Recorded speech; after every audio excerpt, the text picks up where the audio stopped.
Years ago, I started the podcast, Last Man Podcast, about men. And God has given the authority to men to be husbands and fathers, to rule their cities and the countries, to lead their congregations, their places of worship, the role of men. So we're not surprised when we hear of David and Gideon or Joshua or Jehoshaphat, these powerful warrior men, Samson, Alexander the Great, Jehu, General MacArthur, General Patton, all kinds of warring men, powerful men who have great history. Some of them villains. But we look at them, on which side of the fence you're on, we call them heroes. But did you know there's also heroines? Not every hero is a man. What about the heroine, the woman, the unexpected hero, the one that rides in and saves the day? She's riding in a chariot, not on a stallion, but she becomes the heroine. And when we think of the great heroines of the Bible, we have Deborah, the great heroine, the great leader, a powerful woman, a woman who was chosen by God when men would not pick up the call. A woman named Rahab who helped the spy defeat the enemy of Israel. Powerful Esther, who sets up an elaborate dinner to invite the very man who was going to kill her people, set him up to fall.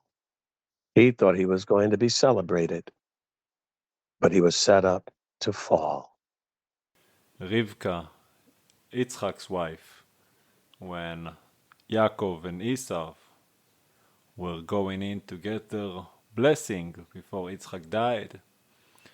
At that point, Esau already sold his birthright to Yaakov, and Rivka heard that he was going to get his father's blessing, so, well, she told Yaakov, now get up, put on your brother's clothes, and go and get your blessing. He was scared naturally to deceive his father, but she said, well, don't worry. Any curse will be on me. But you get your blessing because it is yours. He did sell you his birthright. So go and get what's rightfully yours, a woman. And women can do so many things, powerful things.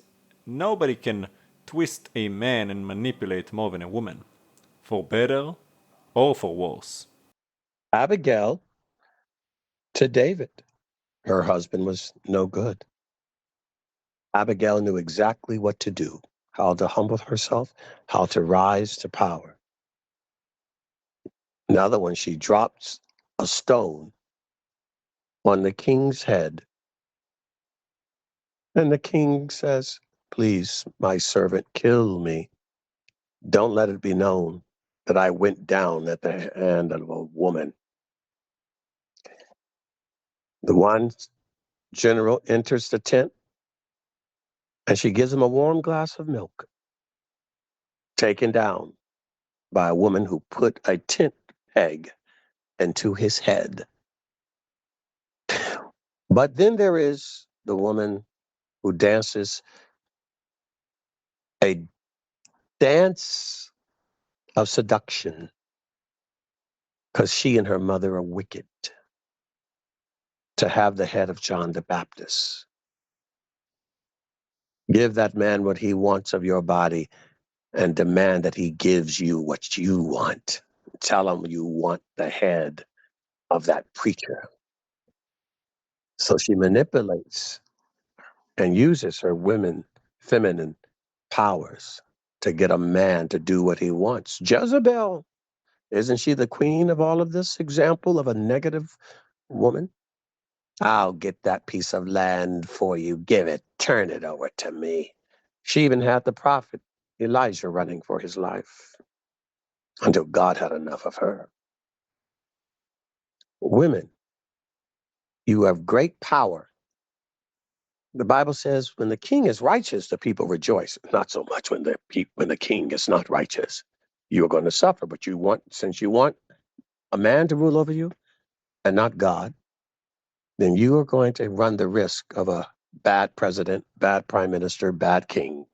Or a king who's simply weak and influenced by women. Shlomo, Solomon, it says, he had 700 wives from all the nations that the Lord forbade Israel to marry. He married Edomites and Moabites and Hittites and all of these women, and all they did was turn his heart away from the Lord into serving their foreign gods, bringing in idolatry to Israel. Hence, the kingdom was divided. All because women. He brought in the women. There was a reason why the Lord said, do not marry their daughters and do not give them your daughters, because he knew the power of women. If you marry their daughters, they're gonna seduce you and they're gonna lead you astray. Yes, Proverbs is constantly warning men about this. There's a lot of bad women out there. Not just a lot, most. And that's how sin entered into man through a woman who was having a conversation with a creature about breaking God's instruction. And once she listened to the dark power, she then convinced her husband. It has never changed since. So men may be bigger, but the woman has more power. And she has more power because you are weak to her eyes. And women know it. They use that power all the time because they know it works. The marketing companies on Wall Street, Madison, you know what they've all learned? Sex sells. This is why you're inundated all day long, not with pictures of men to sell products, pictures of women. Yep, and the story of California really has to do with that as well. One of the leading officials sent the general to the Congress in 1850 to appeal for California. They were not yet a part of the Union. And a part of his mission of this general was to bring the wife and daughter of this official in California back to California. And it turns out that his wife was very close friends with the senator of New York, who had major influence on the Congress. Naturally, he asked her, and she said, well, he's a friend of mine. I can wink my eye and he will do as I say. And indeed he did. She told him, I'm moving to California, but I feel so uncomfortable being outside of a union, not being a part of the United States. Oh, don't worry, I can fix that for you. Men are so easily influenced by women, which is why you have to really be careful what kind of a woman you get involved with. And take it from a woman, Proverbs 31. It was a woman telling her son what kind of woman to marry, because women know women. She told him, be careful. Don't give your strength to foreign women. This is what you ought to look for. And she gives him 22 verses on what a righteous woman looks like. She does not describe her eyes and her nose and her size of the bra. She describes the size of her heart, what she does when she wakes up, when she goes to sleep, for the community, for her children, how discerning and wise she is. And that's the kind of woman you ought to look for, because this is a kind of woman that will manipulate you for good. Either way, you're going to get manipulated. It's just a question of for what end. That is correct. See, a woman is going to always use her power. A king is always going to use his power. But when the king is righteous, there is no problem in a king using his power. But when the king is wicked, it is a problem using his wicked power. They have a vote right now in America because people are going to lose their food support. The military is not going to be getting paid.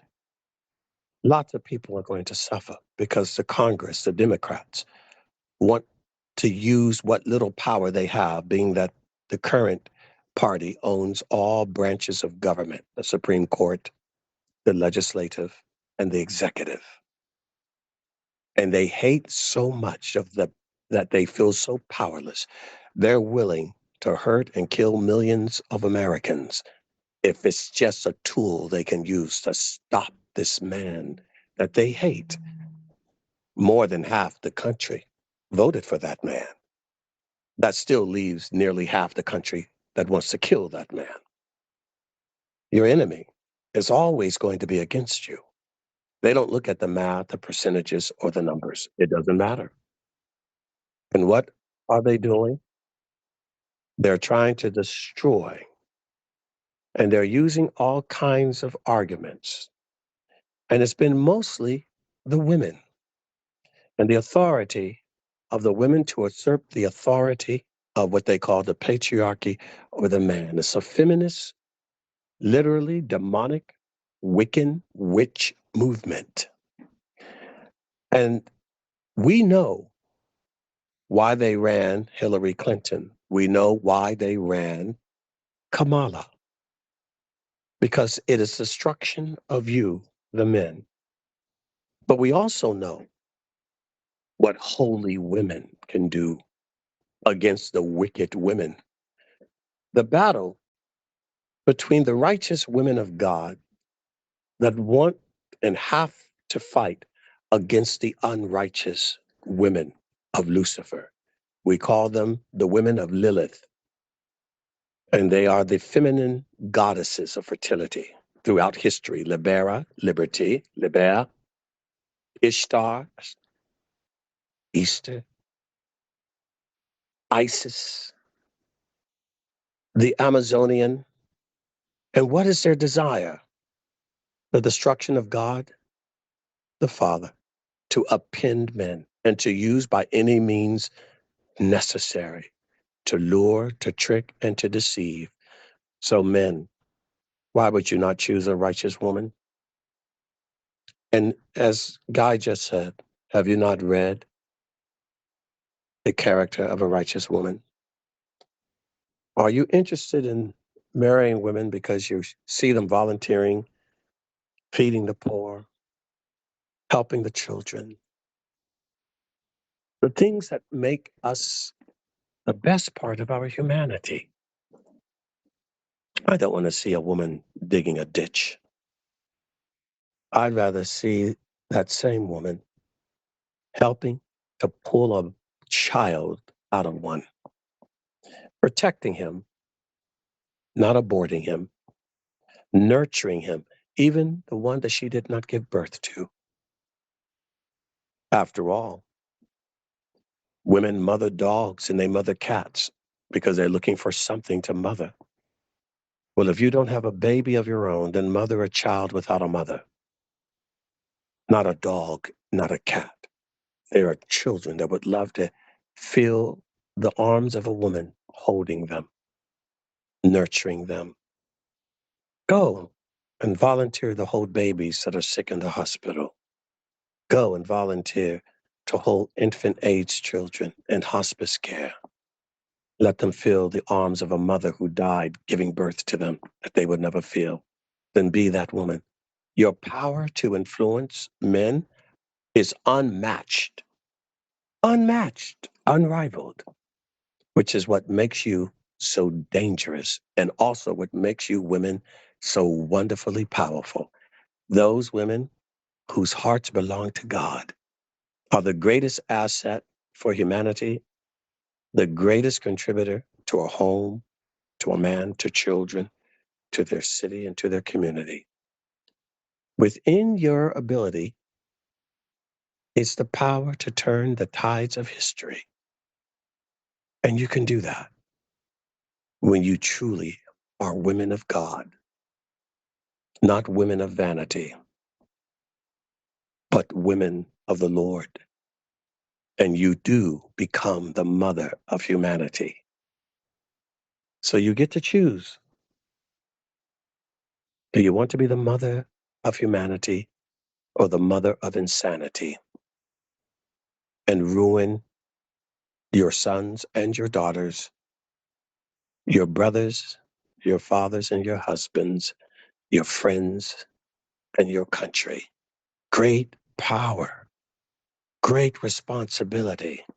And what greater power could exist than the one that has the greatest influence over a man's weakness?